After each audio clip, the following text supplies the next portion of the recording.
Seguimos en primera plana hablando del rol que han desempeñado los kurdos en el final del Estado Islámico y siendo muy didácticos, explicando los proyectos del pueblo kurdo. En este punto seguimos con Chris Denjon de Orient 21, con Logan Perpignan, periodista y fotógrafo independiente, y con mi compañera Oriane Verdier, periodista en el Servicio Internacional de RFI, que además fue corresponsal en Erbil. Y precisamente en esa experiencia como corresponsal en Erbil, seguramente Oriane conozca la particular realidad de los kurdos iraquíes, distinta de los kurdos sirios. ¿Cuáles son sus relaciones con Bagdad? Bueno, hay varios partidos. Hay dos partidos que tienen, así se dividen el poder. Hay uno que se llama el PDK, que hizo, así que fue al origen, por ejemplo, del referéndum que hubo hace 2 años, creo, Sí. o un año, no sé, 1 año y medio. Y entonces ellos llaman más a independencia total de Bagdad, pero el problema es que no es posible porque ahora la región de Kurdistán está... o sea, no tiene dinero porque hay mucha corrupción dentro de Kurdistán, dentro de estos dos partidos que ahora son más jefes de milicias que otra cosa. Y entonces, o sea, dicen que quieren independencia porque es interesante, porque el pueblo kurdo creció así, con esta voluntad de independencia. Pero hoy, cuando hablas en las calles con kurdos, cuando tienen libertad de hablar, porque no siempre tienen libertad de hablar, pero cuando estás en un lugar donde están en confianza, saben que no es... hay unos que te van a decir, bueno, yo no recibo salario desde 2 años, entonces, ¿cómo voy a pedir que sea un país? Porque ni están capaces de darme dinero, mi hijo no tiene trabajo, y bueno, o sea, ahora la gente está solo pidiendo trabajo y de comer, y ya, y luego vamos a ver lo que pasará políticamente. Quizá una pregunta que se hagan nuestros espectadores a la hora de hablar de kurdos sirios, de kurdos iraquíes, es ¿por qué los kurdos quieren autodefinirse de manera distinta según el país en el que operan? Logan, ¿cómo explicaríamos esto? Porque viven en estos países desde casi un siglo. Pues, y las tentativas también de estos estados, bueno, de iraquizar en Irak a los kurdos, de sirizar en Siria a los kurdos. También, bueno, las diferentes experiencias en estos países y la historia que vivieron en los países que hablamos, identificaron un poco este pueblo a su manera de ser. Y yo estoy totalmente de acuerdo con Oriane sobre lo que dijo sobre este referéndum. Yo estaba también en Irak durante este referéndum y toda una parte de la población estaba... Podemos pensar que un referéndum de independencia para el Kurdistán de Irak es el fin del pankurdismo, por ejemplo. La gente estaba diciendo, bueno, no tenemos salario desde meses y meses. Bueno, estamos a favor de una independencia, por supuesto, pero pensamos a los kurdos de Siria, a los kurdos de Irán y a los kurdos de Turquía. Así que la situación era muy paradoxal. Y las realidades entre los kurdos hoy es muy diferente, que vaya a Turquía, que vaya a Irak o que vaya a Siria, sí, por supuesto. Creo que Chris quería precisar una cosa más sobre las relaciones de los kurdos sirios con Damasco, ¿no? Sí, porque el gran peligro en Siria por la alianza arabo-kurdo es una invasión de la Turquía, con la práctica de la Turquía de asimilar los pueblos donde está. Entonces no tienen otra solución que obtener un acuerdo con Damasco. Un acuerdo con Damasco no quiere decir que Damasco que van a someterse a Damasco, porque el comandante del YPG dice que hay 2 líneas rojas para un acuerdo con Damasco. Primero, la seguridad de la región norte-este de Siria debe ser garantizada por los fuerzas democráticos siriacos, no por el ejército sirio. Y segundo, una verdadera autonomía, no solamente política, pero también económica. Y estas son 2 líneas rojas. Si no obtienen no habrá acuerdo con Damasco. Bueno, pues vamos a tratar otra vertiente más con nuestro corresponsal desde Estambul, Andrés Mourenza. Volvemos en este punto contigo, Andrés. ¿Qué influencia tienen los kurdos en la Turquía actual? Es decir, acabamos de ver estas elecciones municipales. No sé si podríamos partir de ese ejemplo. ¿Qué influencia han tenido en que el partido de Erdogan perdiera las grandes alcaldías turcas como Estambul o Ankara? Cuéntanos. Bueno, hay que remontarse un poquito atrás. Los kurdos son el 20% del país de Turquía y se concentran fundamentalmente en el sudeste de Turquía, pero a raíz del conflicto armado que se vivió en la zona sudeste de Turquía, en la zona kurda, en los 80 y 90, pues muchos emigraron a las grandes ciudades del oeste de Turquía, a Ankara, a Esmirna, a Estambul. Y tradicionalmente pues, han estado oprimidos, tanto económicamente, la zona kurda de Turquía es una de las regiones más pobres y subdesarrolladas del país, como políticamente se les ha negado el derecho a usar su lengua, se ha incluso llegado a negar que existiese el kurdo como pueblo o como lengua, se les llamaba turcos de las montañas en los años 80.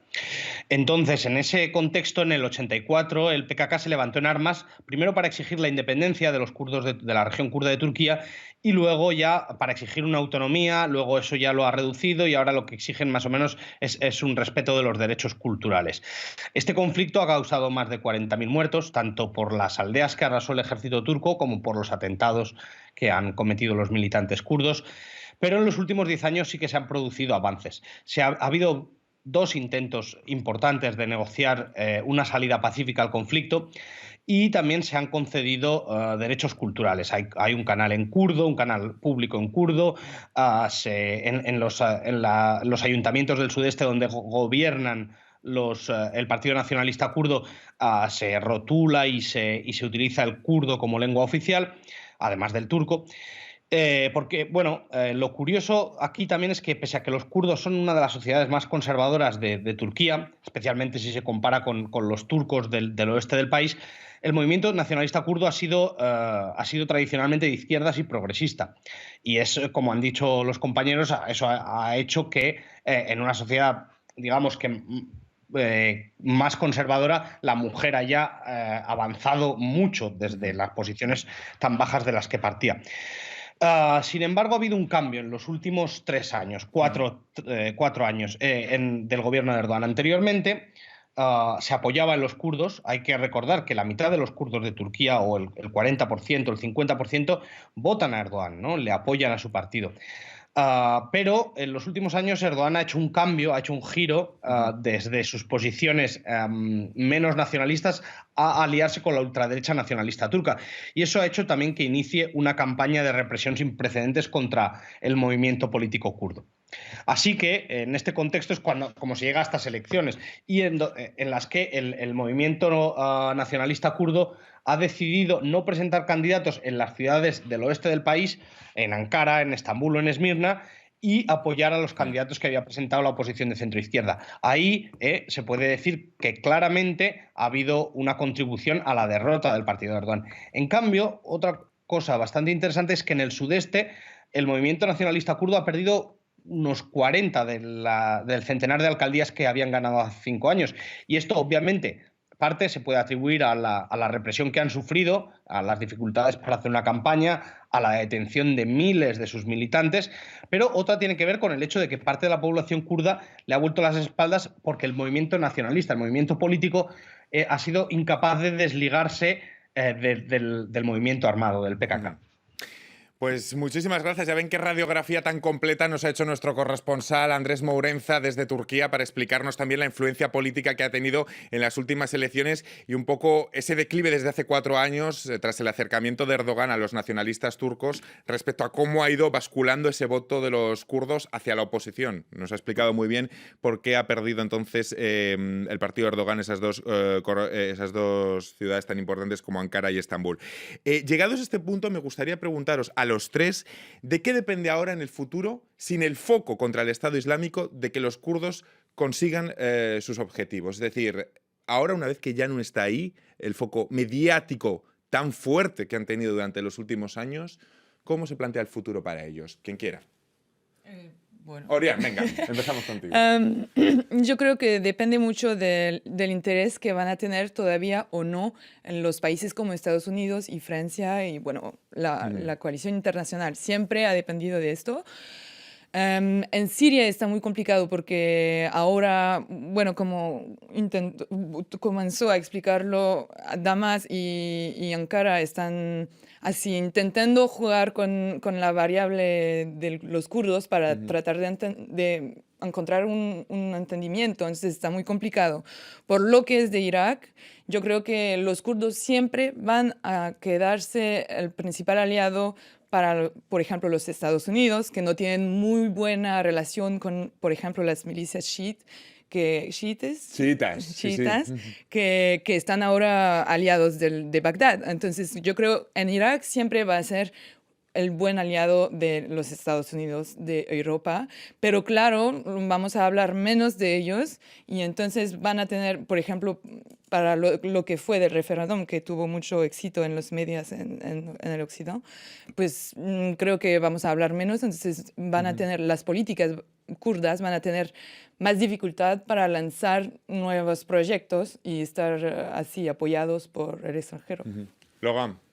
Para mí, yo creo que los kurdos están ahora mismo al centro de un nuevo gran juego entre las diferentes potencias, entre Estados Unidos y sus aliados, una parte, en la otra parte, entre Rusia y sus aliados, iraníes especialmente. Bueno, ahora mismo el problema es que Turquía quiere hacer una zona de amortiguación en la frontera entre Turquía y Siria. Según Brett McGurk, que fue enviado especial a los Estados Unidos durante la guerra contra Daesh, Barack Obama preguntó entre 2014 y 2015 a Erdogan varias veces para que controle esta misma frontera donde transitabas armas y combatientes. Nunca lo hizo y dejó esta frontera fuera de control. Ahora tenemos claro que Erdogan hace de esta frontera una prioridad absoluta. Ahora que desapareció la amenaza del Estado Islámico, para él el mayor peligro son las milicias kurdas que están ahí al norte de Siria. Así que la actitud de los turcos va a depender directamente de sus relaciones con los Estados Unidos. Y hemos visto que el 19 de diciembre pasado, cuando Donald Trump decidió de la retirada de sus fuerzas en Siria, lo hizo justo después de una comunicación telefónica con Recep Tayyip Erdogan y estaban hablando de dinero más que de los kurdos. Así que yo creo que sobre todo Donald Trump está súper preocupado porque su aliado turco se está acercando de los rusos por razones económicas también, y para hacer una venganza para la coalición entre los Estados Unidos y los kurdos. Así que, más que todo, los kurdos están ahora al centro de la mesa y hay las diplomacias mundiales que están alrededor. Tienen que hacer buenas alianzas para sobrevivir, pero el futuro para mí es muy complicado. Chris, un último apunte, 30 segundos tienes. Los kurdos pueden obtener una solución política en las partes donde viven si continúan su política antinacionalista y en favor de una federación democrática.